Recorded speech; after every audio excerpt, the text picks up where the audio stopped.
nos ensinar sobre estratégias coerentes, convidamos ele, Alexandre Bastos. Alexandre é pastor, conselheiro do Ministério Sal da Terra, servindo a Igreja Sal da Terra em Uberlândia, na região da Zona Sul. Formado em Economia, diretor para o Brasil do Ministério Internacional de CPI, que ministra treinamentos na área de plantação de igrejas, crescimento de igrejas, igrejas plantando igrejas e mentoreamento de líderes. É professor de cursos de capacitação e treinamento para líderes plantadores de igrejas por todo o Brasil e outros países. Casado com a Paula, juntos são pais da Ana Clara, Ana Laura, Giovana e Alexandre Filho.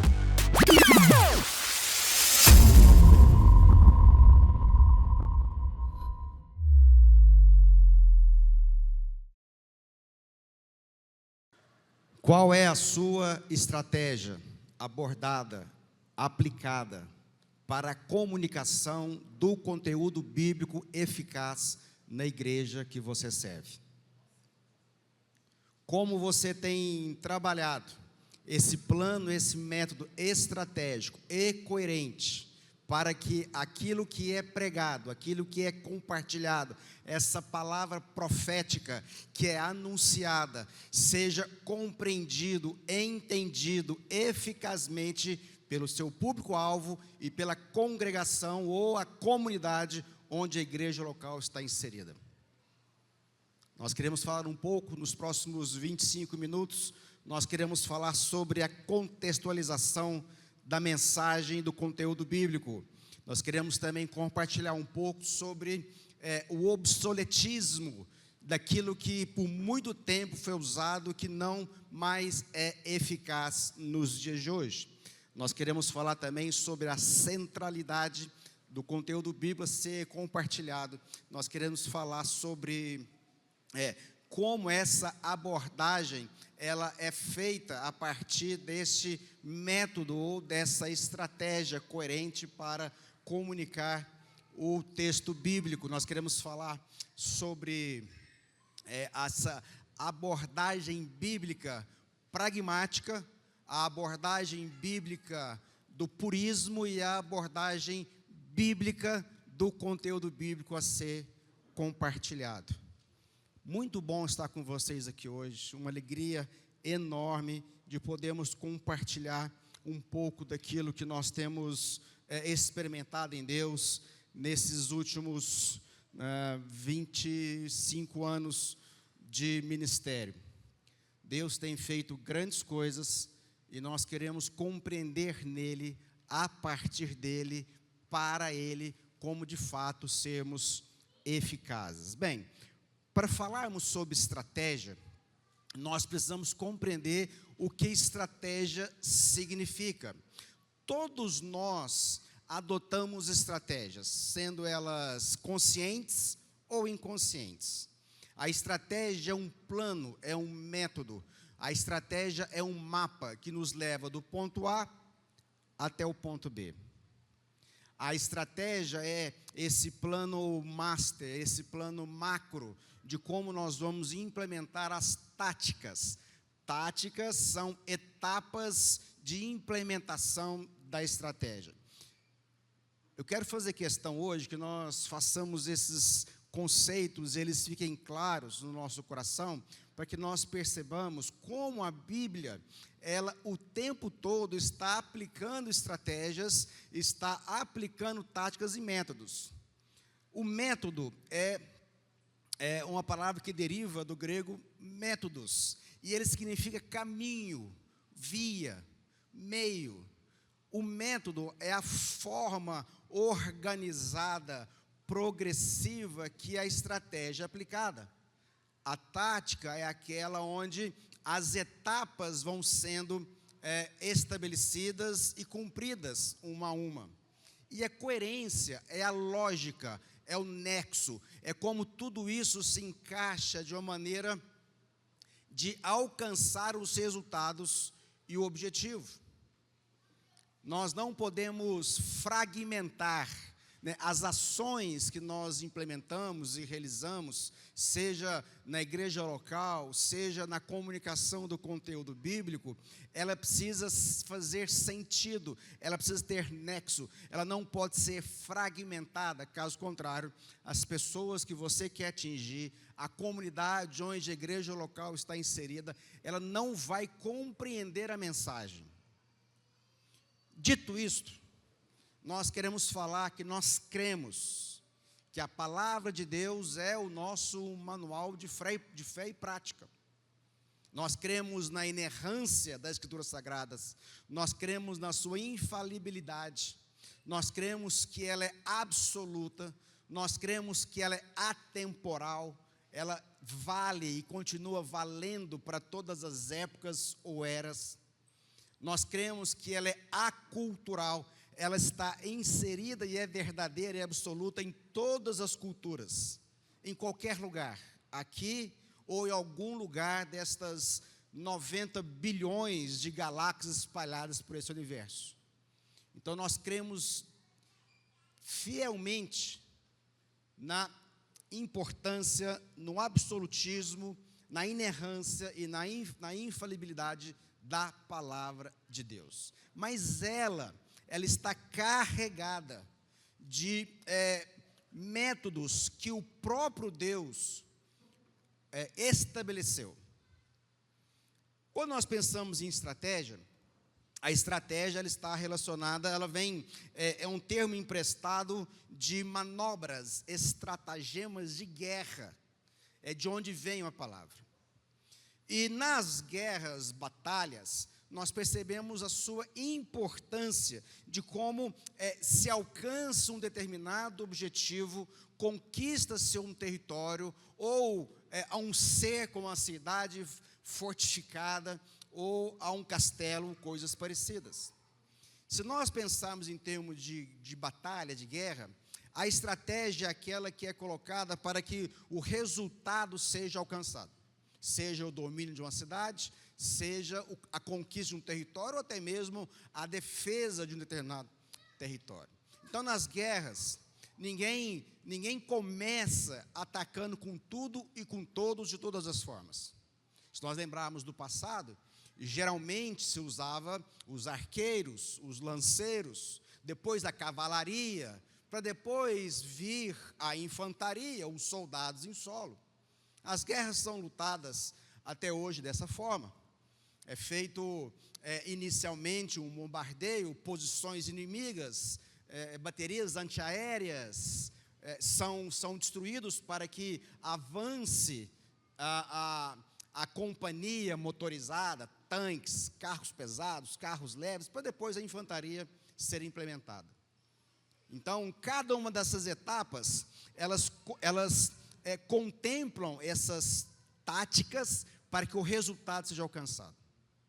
No esporte é parecido. Se nós falarmos aí do futebol, que é o esporte mais popular entre nós percebemos que toda ela, a estratégia, o objetivo é fazer o gol.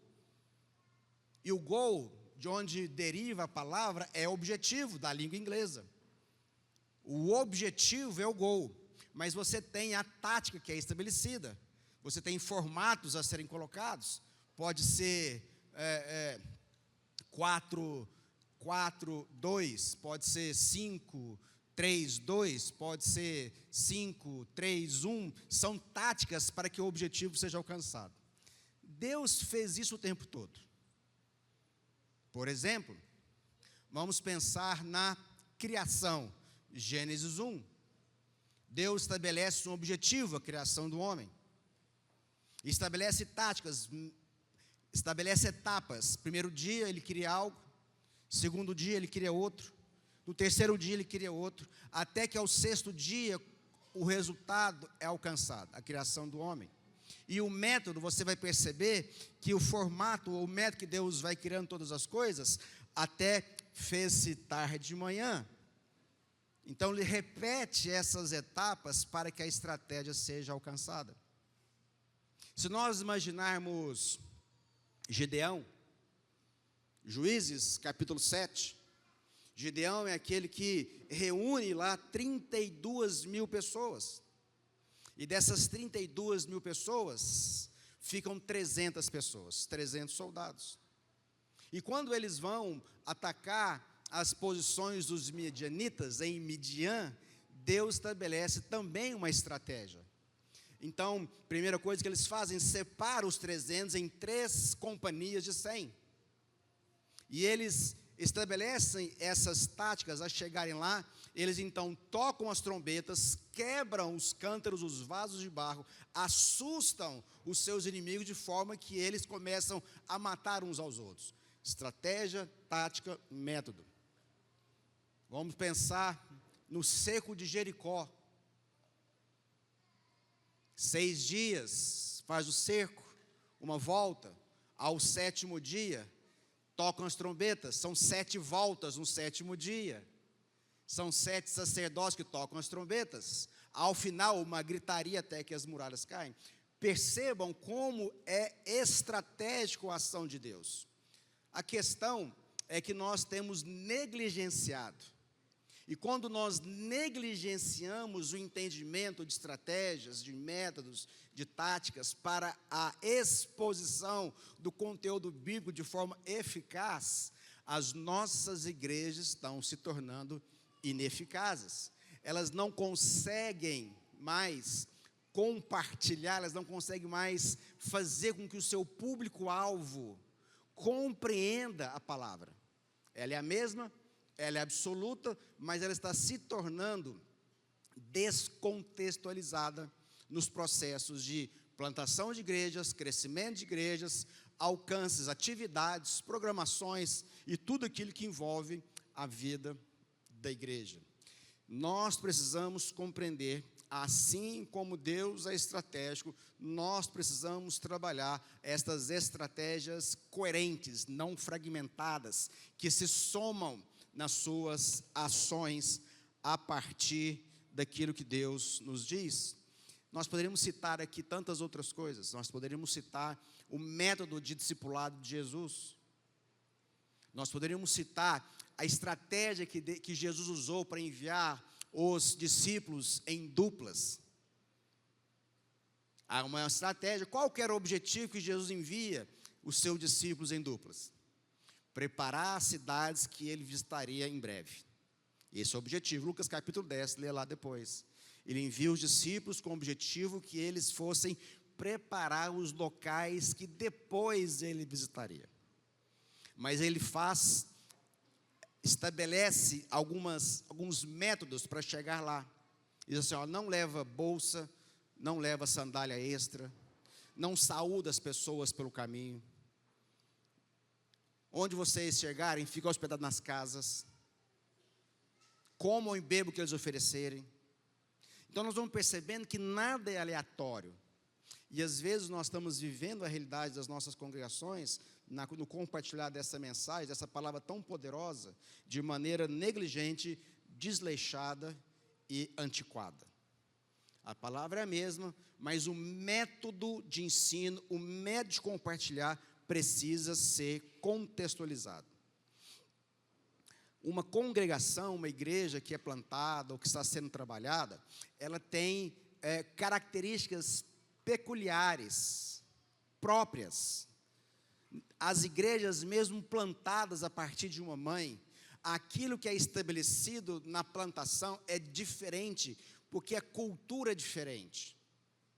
Se nós temos em lugares na cidade, seja qual for, culturas e subculturas diferentes, de público-alvo diferente, de geografia diferente, de bairros diferentes, nós não vamos conseguir alcançar todos esses se nós trabalharmos a mesma forma em todos os lugares. A mensagem não muda, mas a forma de compartilhar a palavra precisa ser mudada.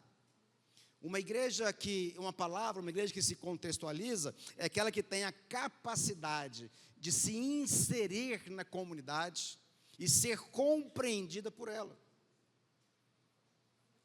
Nós percebemos que muitas igrejas sofrendo, nós percebemos muitas igrejas que não conseguem falar a língua das pessoas. Por mais que falemos o português, nós precisamos aprender o idioma que o público-alvo e a comunidade onde você está inserido compreenda a sua pregação. Nós precisamos discernir público-alvo, demandas, necessidades, culturas, problemas que acontecem lá, para que a igreja seja eficaz em interpretar a comunidade nas suas necessidades e demandas mais básicas. A falta da contextualização do método de compreender ou de compartilhar o conteúdo bíblico inviabiliza a igreja. Inviabiliza a igreja, porque ela não consegue evangelizar, alcançar, porque ela está totalmente descontextualizada.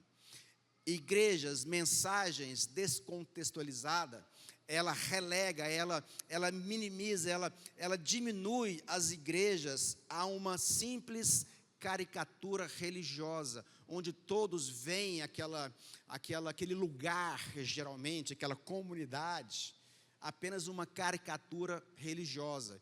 E a gente custa a falar para a nossa audiência cativa. A nossa audiência cativa são as pessoas que se assentam nos bancos da igreja para te ouvir semanalmente, algumas vezes por semana. Se nós não conseguirmos mais compartilhar com a audiência cativa que está ali, que foi ali para te ouvir, você imagina com a comunidade que está à volta. Nós vamos tornando as igrejas totalmente inviabilizadas no seu crescimento, no seu desenvolvimento e na sua capacidade de comunicar o Evangelho. O obsoletismo, ele é aquilo que... O que é obsoleto? É aquele que um dia serviu para algo, hoje não serve mais. São coisas que foram úteis, mas hoje são inúteis. Nós vivemos uma sociedade, nós vivemos uma era de rápidas mudanças. Nós vivemos época onde que a cultura é fluida, não sólida, relativa, não mais absoluta. Nós vivemos a era da relativização do absoluto ou da absolutização do relativo, onde cada um tem sua própria verdade, onde as revoluções tecnológicas, onde o entendimento das gerações passam rápido demais. Como nós podemos ser eficazes tentando fazer as coisas que sempre foram feitas, usando as estratégias que os pais usaram, que os avós usaram?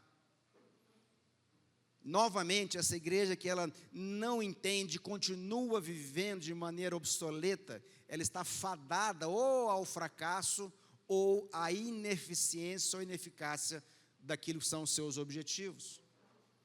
Nós precisamos compreender qual é esta linguagem. Caso contrário, nós vamos ainda trabalhar, viver um mundo onde as pessoas não são mais parte do mundo que você faz parte. Nós precisamos discernir gerações. Uma igreja precisa ser não apenas geracional, uma igreja precisa ser multigeracional, onde ali estão todas as gerações, mas elas vivem e trabalham juntas, elas estão envolvidas, engajadas no mesmo objetivo juntas. Nós precisamos entender as gerações. Nós estamos aqui num grupo bastante eclético. Nós conseguimos identificar aqui pessoas da geração Baby Boomers, geração X, que é a minha geração, mas temos a geração Y, que são os millennials, ou a geração Z, ou até mesmo a geração Alpha, que nasceu de 2010 para cá. Como compartilhar eficazmente com gerações que têm formas de viver, forma de se relacionar, forma de pensar diferente? Se nós não entendermos que precisamos alcançar na linguagem que essas gerações possuem, nós não vamos alcançar as gerações. E quando nós não alcançamos as gerações, isso significa que as igrejas que nós servimos, elas vão sobreviver apenas na nossa própria geração. Elas não conseguirão ser igrejas geracionais, centenárias. Nós somos um ministério muito novo. Nós somos uma igreja muito nova. Mas nós precisamos pensar em igrejas que vão alcançar os nossos filhos, os nossos netos, os nossos bisnetos. E eu quero te contar, se você insistir em fazer igreja, comunicar o evangelho, como você comunica a sua geração, as próximas gerações não vão entender, não vão compreender e não serão alcançadas. Uma igreja eficaz, ela é cristocêntrica. Ela é uma igreja que tem na sua centralidade Cristo e a sua mensagem. Isso pode parecer muito óbvio. Isso pode parecer algo extremamente lógico. Infelizmente, percebemos que não tem sido. Uma igreja cristocêntrica não é aquela igreja que apenas prega Cristo na centralidade da sua mensagem, mas é aquela que não estabelece ninguém ou coisa alguma no seu centro. Uma igreja cristocêntrica, onde tem Cristo no centro de todas as coisas, é uma igreja onde que não há apenas figuras carismáticas, líderes fortes, onde eles em muitos momentos estão sendo colocados no centro delas. Igrejas que têm líderes muito fortes, que têm figuras muito dominantes, elas tendem a ser eficazes apenas na geração do seu líder, e depois elas estão fadadas, seja ao fracasso ou à ineficácia do alcance desse evangelho. Então nós fizemos o conceito, definição de estratégia, métodos, coerência e tática. Falamos sobre contextualização, falamos sobre uma mensagem obsoleta, falamos sobre uma igreja centrada em Cristo, e nós queremos falar agora sobre o ensino do conteúdo bíblico a partir da ortodoxia. Amados, existe apenas uma doutrina, não há doutrinas. A única doutrina que existe é a doutrina dos apóstolos. Nós estamos correndo um grave risco de inserir na mensagem da igreja elementos estranhos à doutrina dos apóstolos. Talvez no desejo, no afã, na busca de alcançarmos mais, nós temos corrompido a mensagem com doutrinas heterodoxas, liberais, humanistas. Nós precisamos centrar, isso nos obriga a nos aprofundar, a verticalizar a nossa mensagem. Isso expõe muitas vezes a superficialidade, a rasura do conhecimento bíblico, da doutrina dos apóstolos, dos pastores e líderes. Pastores, líderes que não buscam aprender por conta da sua indolência, ou seja, da sua preguiça espiritual, entregam na sua forma de comunicar o evangelho, um evangelho raso, que não transforma, que causa uma inanição generalizada no corpo da igreja, uma fome, um desejo de aprender que não há. Ela precisa ser aprofundada. Sobre o pragmatismo, muitas igrejas, ou muitos métodos de compartilhar o conteúdo bíblico, têm, apesar de ter no seu fundamento o ensino bíblico, a ação do Espírito Santo, muitas igrejas que têm vivido um pragmatismo estabelecem como alvo primário resultados, números. Apesar que tem o ensino bíblico, apesar que há a operação do Espírito Santo, dos dons espirituais, elas colocam como o seu principal resultado números e crescimento. nós precisamos equilibrar essa equação. Ela não pode ser voltada apenas de forma pragmática. Eu não estou aqui fazendo juízo de nenhum método, mas sempre há ondas. Parece que a igreja vive de ondas. Veio o G12, o M12, o MDA, Igreja com Propósito, Mac Church, Six Sensitives, uma série de ondas que muitas adotam aquilo não pelo seu propósito de quem a igreja local é, mas apenas para copiar um modelo para obter resultados, porque em algum lugar deu certo. As igrejas são plantadas aqui nessa cidade ou qualquer outra cidade, não necessariamente a mesma forma vai funcionar. Elas são próprias, peculiares. Nós precisamos discernir a cultura local, os anseios, a linguagem. E às vezes a gente quer apenas copiar um modelo aqui e repetir aquele modelo ali. A chance de funcionar é pequena, porque as pessoas são diferentes. Ao mesmo tempo que tem essa abordagem pragmática, há a abordagem também purista.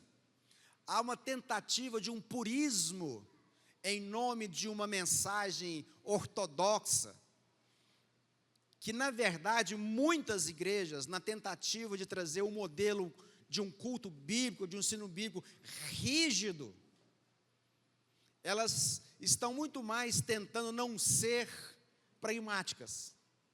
Então, elas não conseguem traduzir esse purismo do Evangelho numa igreja vibrante, atrativa, criativa. Essa igreja dessa abordagem purista acaba se tornando igrejas frias, insensíveis, apenas na tentativa de não ser um lugar pragmático, do entretenimento, do consumismo, mundana. E acabam tendo esse desejo pelo purismo das Escrituras, mas que ao final se torna ineficaz, porque não alcançam segundo o mover de Deus.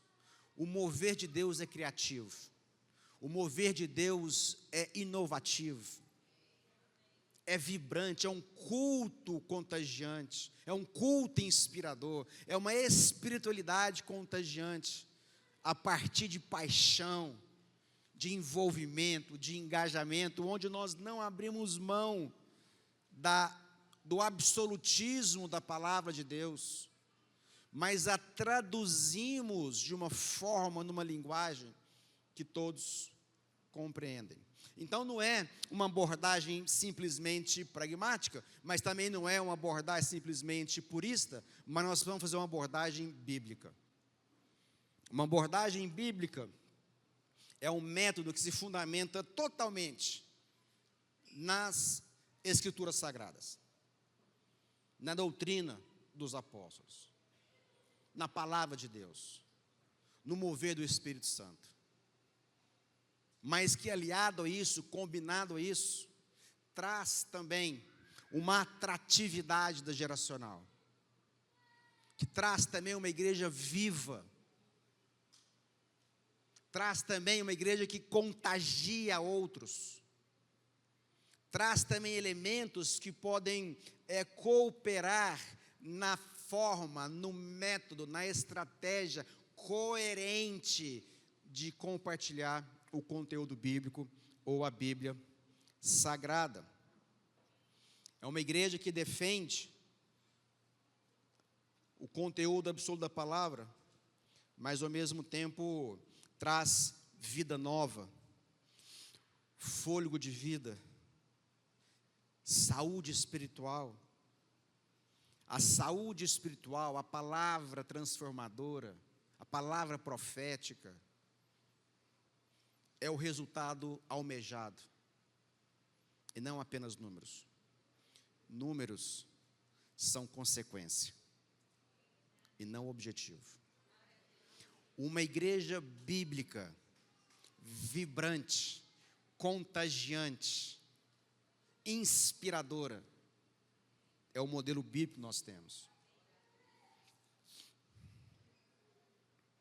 Essa igreja precisa ser bíblica, fiel na sua doutrina, nas práticas cristãs. Ela é viva, inspirada, apaixonada, criativa, contagiante, eficaz, que cresce